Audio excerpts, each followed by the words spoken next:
Hi friends, welcome to CBC class 10th Maths exercise number 5.1ல் ஃபஸ்ட்டில் 4 subdivision இருக்குது, 4 3 இருக்குது. ஓகேங்களா, 3 தான் நினைக்கிறேன், இல்லை 4 இருக்குது. ஓகே, நான் கொஷின்ஸ் எல்லாம் கிராப் பண்ணி வச்சுருக்கேன். இந்த எல்லாத்தையும் பார்க்க போகிறோம். ஓகேங்களா, in which of the following situations does the list of numbers, இங்கே கொடுத்துருக்க நம்ம லிஸ்ட் பண்ணுற நம்பர்ஸ் வந்து involved make an arithmetic progression. இங்கே நம்ம லிஸ்ட் பண்ண போகிற நம்பர்ஸ் வந்து அரித்மெட்டிக் ப்ராக்ரெஷனை மேக் பண்ணுமா அண்ட் ஒய் பண்ணுச்சுன்னா எப்படி அப்படின்னு கேட்குறாங்க. ஓகேவா, ஏன்னு கேட்குறாங்க. ரைட், இப்போ solution. The tax question, the taxi fare after each kilometer when the fare is rupees 15 for first kilometer and rupees 8 for each additional kilometer. அதாவது என்ன சொல்கிறாங்க, taxi fare for 1 kilometer தொண்டை வலிக்கு. ஓகே, ஸோ ஃபஸ்ட் இப்போது நான் வந்து ஒரு car வச்சுருக்கேன். ஓகேங்களா, இது கார்னு வச்சுக்கோங்க சார், வீடு மாதிரி எப்பா கார்னு வச்சுக்கோங்கப்பா. ஸோ இந்த டாக்ஸி ஃபேர் இருக்குது.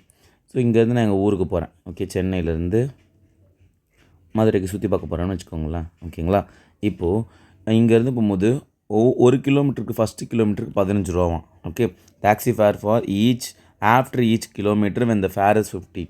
அதாவது ஃபஸ்ட்டு ஒரு கிலோமீட்டருக்கு வந்து 15 1 கிலோமீட்டருக்கு. அப்புறமா வந்து 2 கிலோமீட்டர் போச்சுன்னா அந்த 15ஓட ப்ளஸ் 8 ருபீஸ். அப்புறம் இந்த ஆன்சர் வந்துருக்கும் பார்த்தீங்களா, இது என்னது 23 இதோட ஒரு ப்ளேஸ் 8 ருபீஸாம். ஸோ ஒவ்வொரு எக்ஸ்ட்ரா அடிஷ்னல் 1 கிலோமீட்டர் போக 3 kilometre 4 kilometre 8 rupees extra. So அப்போது 1 கிலோமீட்டருக்கு 15, நெக்ஸ்ட்டு 1 கிலோமீட்டர் தாண்டி நெக்ஸ்ட்டு போச்சுன்னா 15 rupees plus 8 which is 23. Next 3 kilometre. இப்போ இந்த 23 இதுக்கும் பே பண்ணியிருப்போமா, இது கூட ஒரு 8 rupees extra, so 31.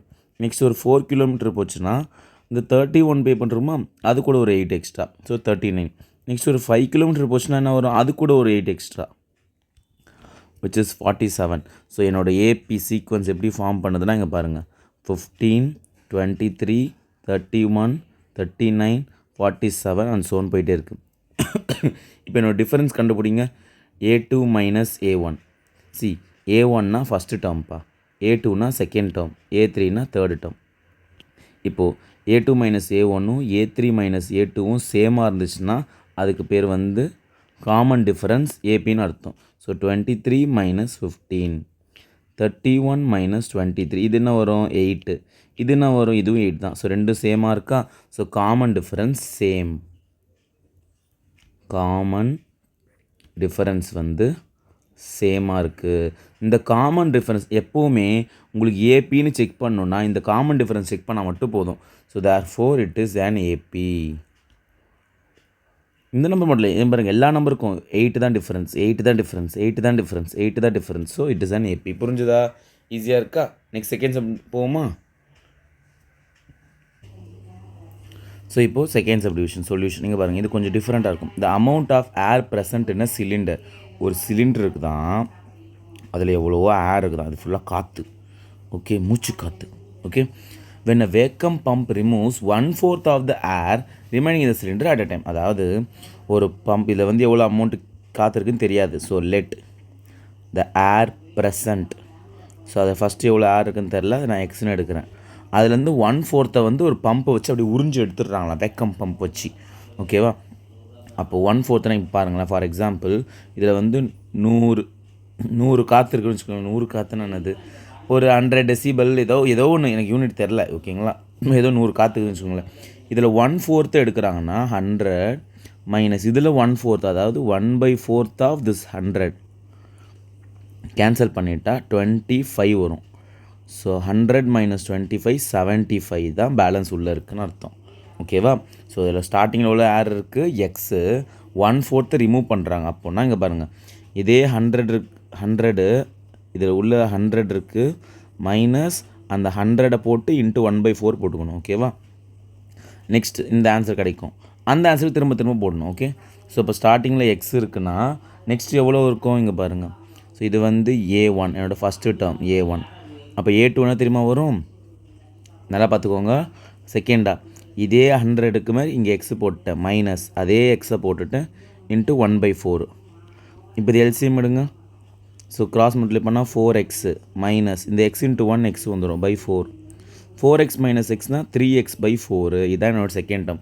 First term வந்து எக்ஸு, செகண்ட் டேர்ம் வந்து 3x/4. ஓகேவா? ரைட், புரிஞ்சுதுங்களா? ஸோ இப்போ செகண்ட் டேர்ம் கண்டுபிடிச்சேன். இப்போ தேர்டு டேர்ம் வேணும். தேர்ட் டேர்ம் என்ன பண்ணுங்க பாருங்கள், இந்த மேலே இருக்க எக்ஸை செகண்ட் டேர்ம் வேணும்னா இந்த A1 எடுத்தேன், அந்த எக்ஸை போட்டேன், மைனஸ் அதே எக்ஸை போட்டிருக்கேன், இன்ட்டு 1/4 போட்டிருக்கேன். ஸோ அதே மாதிரி இங்கே கிடைச்ச ஆன்சரு 3x/4 போட்டுக்கோங்க, மைனஸ் போட்டுக்கோங்க, அதே ஆன்சர் 3x/4 போட்டுக்கோங்க, இன்ட்டு 1/4. ஓகேவா? ஸோ இப்போ 3x மைனஸ் இது 3x இன்ட்டு 1 3x, இங்கே /4, இங்கே /16 வந்துடும். ஸோ இப்போ எல்சிஎம் எடுக்க போகிறேன். 16, இங்கே 4 என்ன பண்ணால் 16 வரும், 4 இன்ட்டு 4 பண்ணால் 16 வரும். ஸோ இங்கே இன்ட்டு 4, இங்கே இன்ட்டு 4.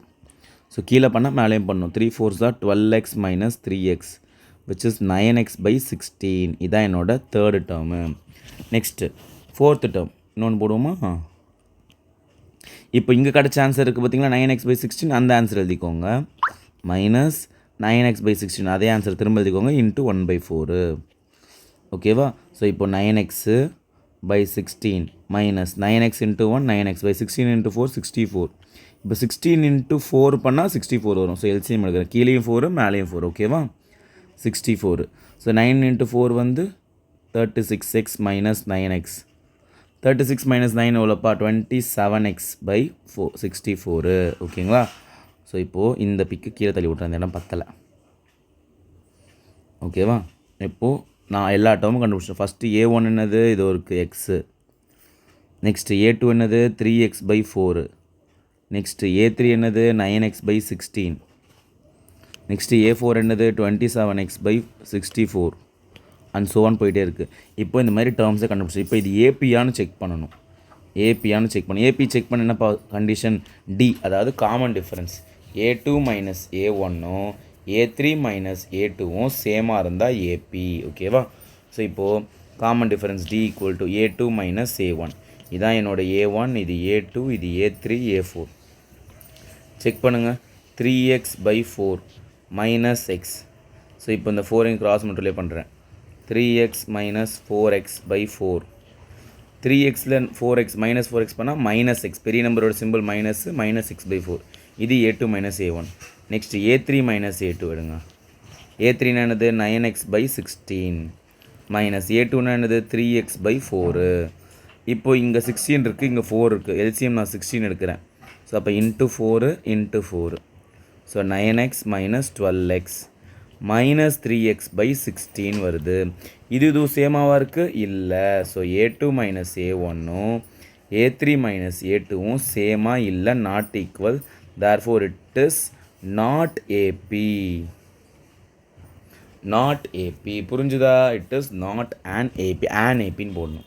ஓகே, நல்லா பார்த்துக்கோங்கப்பா. ஃபஸ்ட்டு எக்ஸ்ன்னு எடுக்கிறேன். நெக்ஸ்ட் அதில் 1/4 ரிமூவ் பண்ணுறாங்க. அப்போ அதே அந்த எக்ஸை அப்படியே எழுதிட்டு மைனஸ் அதே எக்ஸ் திரும்ப போட்டு 1/4. இல்லை இன்னொரு ஷார்ட்கட் சொல்லட்டுமா? இங்கே பாருங்கள், ஷார்ட்கட்டு நம்ம மஞ்சள் கலர் எழுதுவோமா? மங்களகரமாக மஞ்சள் கலர், சரி ப்ளூ கலர் எழுதுவோம். இங்கே பாருங்கள், ஃபஸ்ட்டு டேர்ம் எக்ஸ் கண்டுபிடிச்சிட்டிங்களா? செகண்ட் டேர்ம்னா ஒரு 3/4, இந்த 1/4 தான் ரிமூவ் பண்ணுறாங்க. அப்போ உள்ளுக்குள்ளே எவ்வளோ இருக்குது? 3/4 இருக்கும். ஸோ ஆல்ரெடி எக்ஸ் இருக்குன்னா உள்ளே எவ்வளோ இருக்குது? 3/4 இருக்கும். ஸோ 3/4 இன்ட்டு எக்ஸ் அதை மல்டிப்ளை பண்ணுங்கள். இப்போ இது கூட மேலே ஒரு 3 கீழே ஒரு 4 மல்டிப்ளை பண்ணுங்கள். 9x/16. இப்போ இதுக்குள்ளே ஒரு 3/4 மல்டிப்ளை பண்ணுங்கள். 9 × 3 27x/64. அவ்வளோதான் ஆன்சர். இப்படி தான் வந்துட்டு இருக்குது பார்த்தீங்களா? இதுதான் ஷார்ட்கட்டு. ஸோ 1/4 ரிமூவ் பண்ணுறாங்க, உள்ளே உங்களுக்கு 3/4 இருக்குல்ல, அந்த இருக்கிற 3/4 மல்டிப்ளை பண்ணிட்டே போங்க, ஆன்சர் வந்துகிட்டே இருக்கும். அவ்வளோதான், சப்ப மேட்ரு. அதுக்கு உட்காந்து இவ்வளோ நேரம் உட்காந்து இது பண்ண தேவையில்ல. ஓகே, எப்படி ஈஸியாகுது ஷார்ட்கட்டு? அதுதான் ஃபுல்லாக பார்த்து தான் ஷார்ட்கட் சொல்லுவேன். Okay, next third sum. இது வந்து ஒரு சப்ப சம். த காஸ்ட் ஆஃப் டிக்கிங்னால் வந்து ஒரு பள்ளம் தோன்றாங்கன்னு வச்சுக்கோங்களேன். ஒரு பள்ளம் தோன்றாங்க. ஓகே, பள்ளம் தோன்றாங்க. ஃபார் எவ்ரி மீட்டர், ஒரு மீட்ரு பள்ளம் தோன்றது, இது 1 மீட்டர் வச்சுக்கோங்களேன், 150 rupees தான். அப்புறமா ஃபஸ்ட் மீட்டர் முடிஞ்சு, அதுக்கப்புறம் திரும்ப ஒரு எவ்வளோ மீட்டர் தோன்றாங்க, இன்னொரு 1 மீட்டர் தோன்றாங்கன்னா அதுக்கு எக்ஸ்ட்ரா 50. இன்னொரு 1 மீட்டர் தோன்றாங்கன்னா +50, இது கூட இன்னொரு +50. இன்னொரு எக்ஸ்ட்ரா 1 மீட்டர்னால் இன்னொரு +50. So cost for first metre எவ்வளோ? ஃபஸ்ட்டு மீட்டருக்கு 150 rupees. Cost for second metre எவ்வளோ? அந்த 150 rupeesோட +50, that is 200 rupees. So cost for third metre 3 metre தோன்றணும்னா ஸோ அப்போ இந்த 200ஓட ப்ளஸ் 50 இதோட ஒரு plus 50 which is 250. Next fourth metre இதோட ஒரு ப்ளஸ் 50 ஸோ 300. ஸோ இப்படி போயிட்டே இருக்கும் 150 200 250 300 அண்ட் ஸோ ஒன். ஸோ இதான் என்னோடய first term A1 A2 A3 A4. இப்போ இது ஏபியான்னு செக் பண்ணணும். ஏபி நமக்கு என்ன கண்டிஷன் தெரியும், D is equal to A2 minus A1 A3 minus A2வும் சேமாக இருக்கணும். நீங்கள் இதை மட்டும் செக் பண்ணக்கூடாது. சம்டைம்ஸ் இந்த A4 மைனஸ் A3 கூட வேறு மாதிரி இருக்கும். ஸோ அதையும் சேஃபர் சைடுக்கு வேணால் செக் பண்ணிக்கோங்க. ஓகேவா, ஒரு 3 டேர்ம் செக் பண்ணிக்கோங்க. ஸோ செக் பண்ணுவோமா. ஸோ இப்போ D is equal to A2 minus A1 அப்படியே சப்ராக்ட் பண்ணுவோம். 200 minus 150 50. Next A3 minus A2 250 minus 200 50. Next A4 minus A3 300 minus 250. A4னா 300 தானே, 250 போச்சுன்னா 50. ஸோ எல்லாமே சேமாக இருக்குது. Therefore it is an AB. எப்படி சார் ஏபி சொல்கிறீங்க? எப்படின்னா A2வையும் A1ஐயும் சப்ராக்ட் பண்ணேன், 200ஐயும் 150 சப்ராக்ட் பண்ணேன் 50, 250யும் A3 A2 சப்ராக்ட் பண்ணேன் அதுவும் 50. ஸோ எல்லாமே எனக்கு வந்து சேமாக இருக்குது. Therefore it is an AP. புரிஞ்சுதா? Next last subdivision. So next last subdivision. இது வந்து ஒரு சப்ப மேட்ரு, அசால்ட்டாக போட்டுடலாம். உங்களுக்கே தெரியும் சிம்பிள் இன்ட்ரெஸ்ட் காம்பவுண்ட் இன்ட்ரெஸ்ட்லாம். இங்கே பாருங்கள், காம்பவுண்ட் இன்ட்ரெஸ்ட் கேட்குறாங்க. ஸோ காம்பவுண்ட் இன்ட்ரெஸ்ட் ஃபார்முலா என்னதுப்பா, ஒரு நிமிஷம். ஸோ இப்போ காம்பவுண்ட் இன்ட்ரெஸ்ட் ஃபார்முலா உங்களுக்கு தெரிஞ்சிருக்கணும். காம்பவுண்ட் இன்ட்ரெஸ்ட் ஃபார்முலான்னா அமௌண்ட் இஸ் ஈக்குவல் டு Pனா principal 1 + R/100 the whole power n. Recall பண்ணிக்கோங்க. இந்த ஃபார்முலா எங்கேயோ படித்த மாதிரி இருக்கா? சின்ன கிளாஸில் சிம்பிள் இன்ட்ரெஸ்ட் காம்பவுண்ட் இன்ட்ரெஸ்ட் அவனே தான் எங்கேயோ பார்த்த ஃப்ரெண்டு ரொம்ப நாளுக்கு அப்புறம் மீட் பண்ணுற மாதிரி இருக்கிறான்னா அதே தான். Okay sorry. இப்போது இனிஷியலாக நான் வந்து ஒரு பேங்க்லேயே எங்கேயோ டெபாசிட் பண்ணுறேன் ஒரு அக்கௌண்ட்டில். ஸோ ஃபஸ்ட்டு நான் போடுற அமௌண்ட் எவ்வளோ, இனிஷியலாக A1 வந்து 10,000. நெக்ஸ்ட்டு A2 என்னோடய செகண்ட் அமௌண்ட், அதுக்கு வந்து 8% இன்ட்ரெஸ்ட் போடுறாங்களாம். ஸோ எவ்வளோ, 1 இயருக்கு. Okay, end of first year முடியும் போது. So amount end of first year, end of first year. So which is Pனா என்னது, பிரின்சிபல், அதாவது இந்த 10,000 தான், இன்ட்டு 1 + Rனா rate of interest 8/100 the whole power n-னா 1. ஏன்னா 1 இயர் தான் இப்போதைக்கு. ஸோ இந்த 10,000 அப்படியே இருக்கட்டும். இப்போ இந்த 100 கிராஸ் மல்டிப்ளை பண்ணுங்கள். 100 × 1 100 + 8/100 த ஹோல் பவர் 1. ஸோ 10,000 108/100 வந்துருமா. 100 + 8 ஹோல் பவர் 1 தேவையில்லை. 2 0 அடிச்சிட்டேன். இப்போ 108 இந்த 2 0 மல்டிப்ளை பண்ணால் 00 வந்துடும். இதுதான் என்னோட A2 ஆன்சர். நெக்ஸ்ட்டு இது வந்து amount end at first year. Next amount end of second year. ஒரு 3 டேர்ம் மட்டும் கண்டுபிடிக்கலாம், ரொம்ப பெருசாக போகுது. ஸோ A3 இப்போ எவ்வளோ பிரின்சிபல் அமௌண்ட்டு, அதே தான் 10,000 தான், ஆனால் அதே 8% தான். ஆனால் எத்தனை வருஷம் ஆயிடுச்சு, 2 வருஷம் ஆயிடுச்சு. ஃபஸ்ட் இயர் ஆரம்பத்தில் போட்டிருக்கேன், இது இனிஷியலில். ஃபஸ்ட் இயர் முடிஞ்சிருச்சு, இப்போ செகண்ட் இயர் முடிஞ்சிருச்சு 2 வருஷம் எண்டில். ஸோ இப்போ அதே எல்சிஎம். ஸோ 10,000 இங்கே 100 + 8ன்னு வருமா, அதே மாதிரி 108ன்னு வந்துடும் /100. கரெக்டாக ஹோல் ஸ்கொயர். இப்போ இது என்ன பண்ணலாம், 10,000 × 108/100 × 100 சாரி தொண்டை வலி 2-3 நாளாக. இந்த 2 0க்கு 2 0 கேன்சல், இந்த 2 0க்கு இந்த 2 0 கேன்சல். 108 × 108 ரெண்டுத்தையும் மல்டிப்ளை பண்ணுவோமா, மல்டிப்ளை பண்ணுங்கள். டக்குன்னு இந்த மல்டிப்ளிகேஷனும் வரமாட்டுது. 108 × 108 8 8 64 4 பேலன்ஸ் 6 0. இது வந்து 6 ஆகிடும். இது 8 நெக்ஸ்ட்டு 0வால் பண்ணால் ஃபுல்லாக 0 8 0 1 4 6 16 பேலன்ஸ் 1 1 1 64.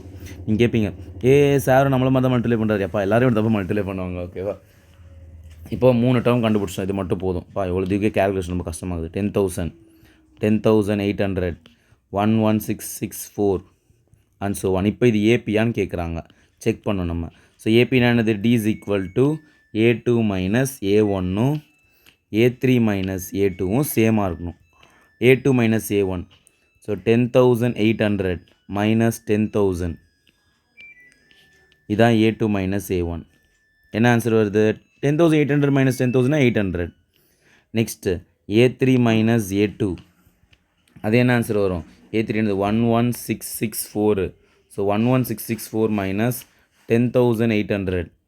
கண்டிப்பாக சேமாக வராது. ஏன்னா இங்கே 800 இருக்குது, இங்கே சில்லறலாம் வருது 11,664ன்னு. ஸோ கண்டிப்பாக சேமாக வருது. இதுக்கும் போட்டு பார்ப்போம். 11,664 10,800 4 6 இங்கே பாரோ பண்ணால் 0 16 8 0 864 ரெண்டும் சேமாக இல்லை, நாட் ஈக்குவல். ஸோ தேர்ஃபோர் எங்கே ரெட் கலர் காணும், பிளாக்கில் முடிச்சிடும் செம்ம. Okay, so therefore A2 minus A1 is not equal to A3 minus A2. Therefore it is not an AP கிடையாது. புரிஞ்சுதா? சம் புரிஞ்சுதா? எவ்வளோ ஈஸியாக இருக்குது பார்த்தீங்கன்னா. ஸோ நெக்ஸ்ட் டாட்டா பாய்.